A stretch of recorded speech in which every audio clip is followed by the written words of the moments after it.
ዛሬ ልብስ እናጥባለን። ድምጼ ምንድነው? ፊቴ ምንድነው? አባብቻለሁ። በስንፍና ምክንያት የሀገር ልብስ ነበር የተጠራቀምብኝ። ግን ይሄንን ሁላ ወስጄ መጨረሻዬን ማለት አጥቤ መጨረሻዬን ራሱ እርግጠኛ አይደለሁም። በእጄ ባጥብማ በቃ ምን ነበር እና ያው ዲቫይደር ከመጣሁት ሶኬቱ ስለሚርቀው ማለት ነው። እና ልብሴን እንደዚህ ከተስኩኝ ከዛ ልብሴ እስከሚታጠብ ደግሞ ቤቴን ላጸዳዳ። እንዴ ቪዲዮ ተቀዳድሞ ነው እንዴ? ለማንኛውም እዚህ ጋር ደርቆ ምን ብሎ ቪዲዮ ሶሪ በቃ ኤዲት ሳረገው ነው። እና በመሀል ነበረ ቤት ያጸዳሁት።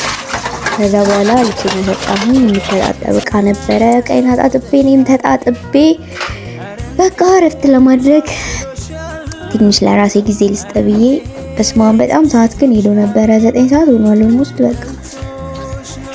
እና ተጣጥቤ ምሳዬን ይዤ መጣሁኝ እና ፊልሜን ብዬ ፊልሜን ከፈትኩኝ።